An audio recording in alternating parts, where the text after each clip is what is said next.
Kami dari kelompok PAKM dengan anggota Muhammad Alyas dan rekan saya Muhammad Hafiz Salahuddin Hasan akan menjelaskan tentang pematerian statistika non-parametrik dengan uji Manwithney dengan menggunakan software IBM SPSS Statistik 26.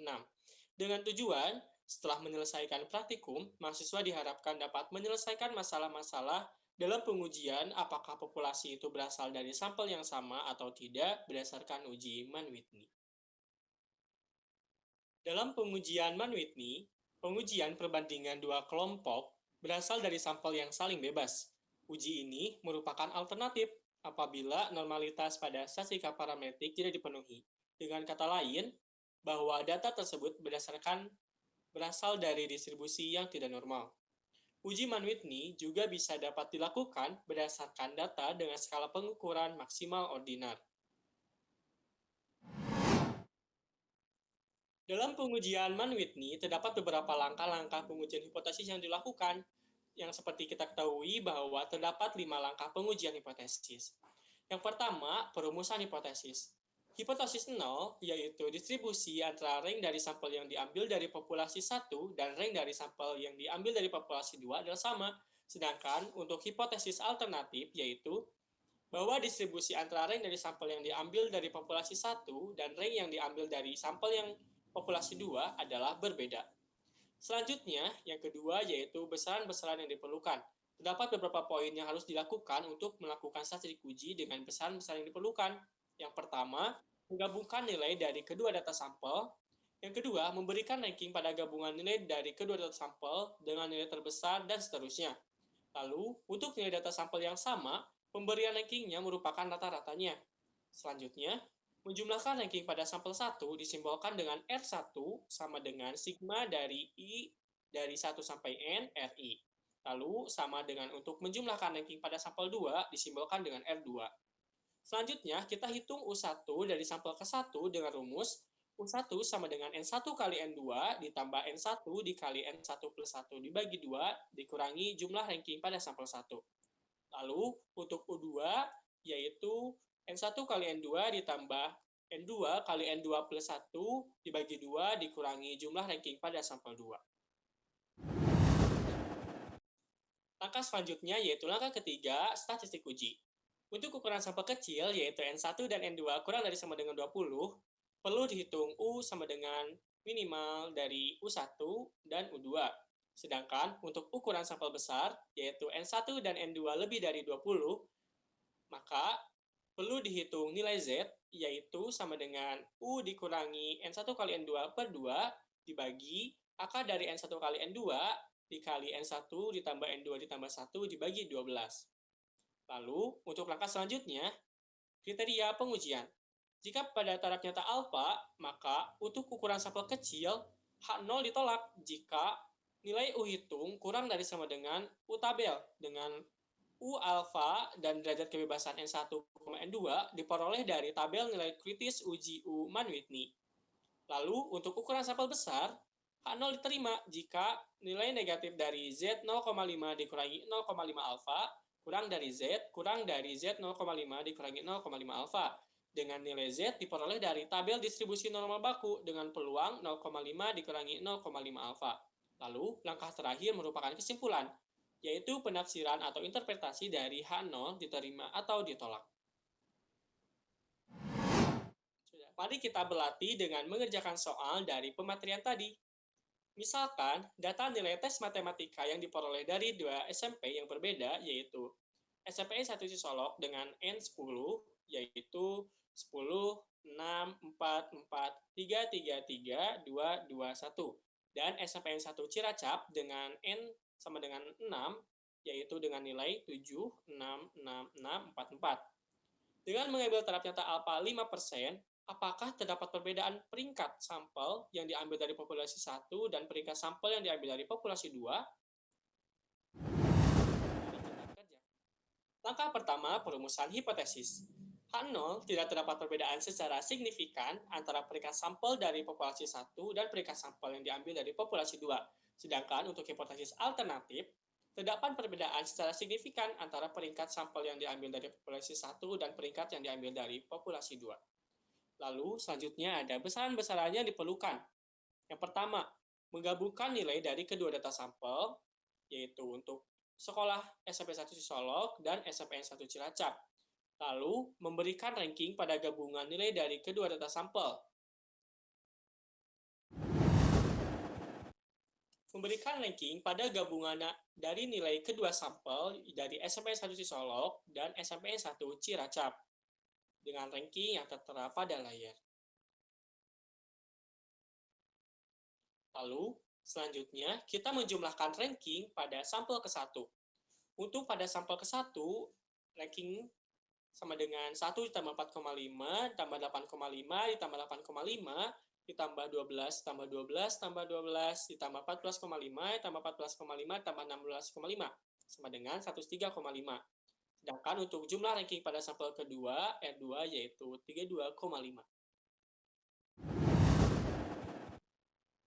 Langkah selanjutnya, hitung nilai U.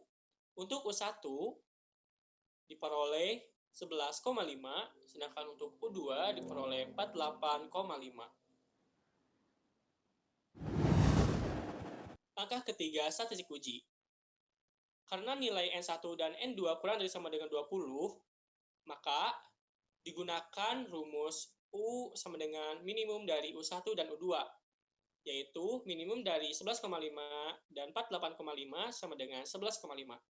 Langkah yang keempat yaitu kriteria pengujian. Dengan taraf nyata alfa 5%, maka berdasarkan tabel nilai kritis Mann-Whitney, diperoleh nilai U tabel sama dengan 11. Karena 11,5 lebih dari 11, maka H0 diterima. Langkah terakhir, kesimpulan. Pada taraf nyata alfa 5%, ternyata tidak terdapat perbedaan secara signifikan antara peringkat sampel yang diambil dari populasi 1 dan peringkat sampel yang diambil dari populasi 2. Untuk langkah selanjutnya, akan ada langkah kerja menggunakan software menggunakan SPSS oleh rekan saya, Hafiz.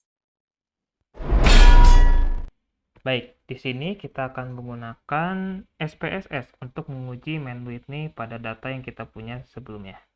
Nah, langkah pertama yang harus kita lakukan adalah kita masukkan jenis variabel ke dalam SPSS.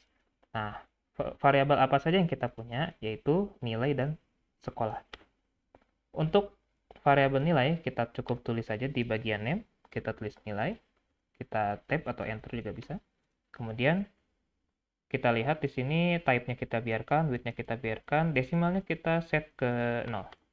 Karena tadi data yang kita punya itu tidak memiliki angka di belakang koma. Kemudian untuk value, missing, kolom, label juga kita biarkan, align biarkan, measure atau ukuran kita ubah dalam bentuk skala. Karena dia berbentuk nilai ya. Dia bisa dibandingkan mana yang lebih besar, mana yang lebih kecil. Dan role-nya kita biarkan sebagai input. Lalu variabel kedua kita masukkan sekolah. Nah, sekolah ini ya tadi ya kita akan isi dengan SMPN 1 Cisolok dan SMPN 1 Ciracap. Nah, namun di SPSS ini tidak bisa kita isi dengan sebenarnya bisa diisi dengan nama sekolah seperti biasa, namun ada cara lain untuk menentukan nama sekolah tapi tidak dengan nama sekolah secara langsung. Kita bisa ubah ke dalam bentuk angka. Ya, kita ketik dulu namanya sekolah, kemudian type-nya kita biarkan, desimalnya kita ubah ke 0. Nah, di bagian value ini kita ubah. Di mana tadi SMP 1 Cisolok kita misalkan sebagai 1. Kemudian value 2 kita misalkan sebagai SMPN 1 Ciracap. Nanti pada bagian output akan muncul nama-nama SMPN tersebut. Kita klik OK, kemudian kita kembali tadi ke variable view. Missing-nya kita kosong, biarkan.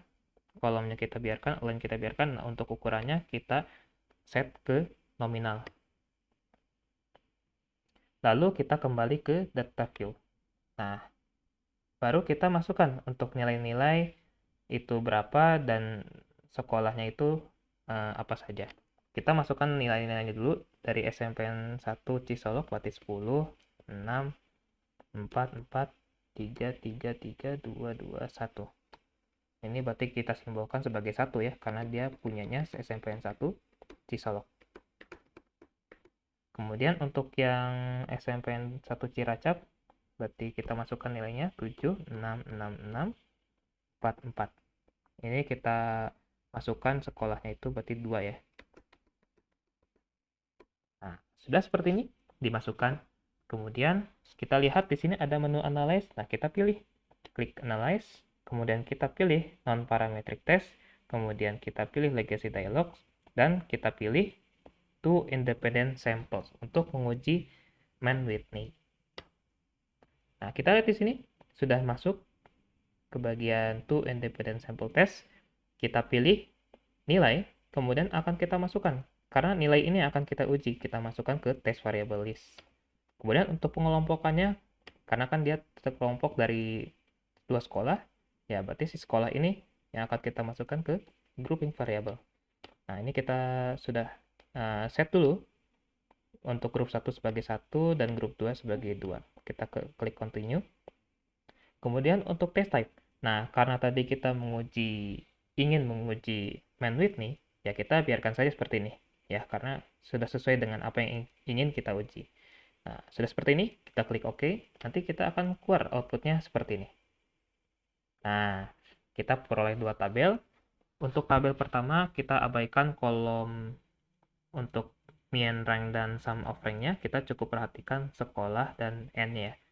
Jadi untuk sekolah SMPN 1 Cisolok dan SMPN 1 Ciracap memiliki banyak data yang sesuai ya dengan data yang kita punya sebelumnya. Kemudian untuk tabel yang kedua, statistik uji. Nah, statistik ujinya kita cukup perhatikan untuk bagian Mann-Whitney U.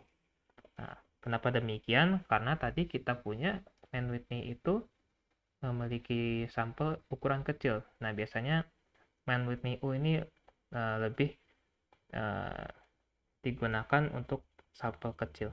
Sedangkan untuk nilai Z atau mungkin signifikansi itu biasanya bisa digunakan untuk sampel yang berukuran besar. Dan untuk Wilcoxon kita abaikan saja karena kita tidak menggunakan metode itu, kita menggunakan metode Mann-Whitney. Kita perhatikan Mann-Whitney-nya kita peroleh 11,5 sesuai dengan apa yang kita kerjakan secara manual, dan kita bandingkan dengan tabel nilai kritis U Mann-Whitney dengan taraf nyetak 0,05 dan N1 yaitu 10, N2-nya itu 6, kita peroleh tabel nilai kritisnya itu 11. Karena 11,5 lebih dari 11, maka H0-nya diterima. Dengan kata lain, distribusi rank dari populasi 1, yaitu populasi dari SMPN Cisolok dan populasi dari SMPN 1 Ciracap, itu tidak memiliki perbedaan. Seperti itu. Mungkin itu saja yang bisa kami sampaikan. Mohon maaf kalau salah kata. Sekian, terima kasih. Wassalamualaikum warahmatullahi wabarakatuh.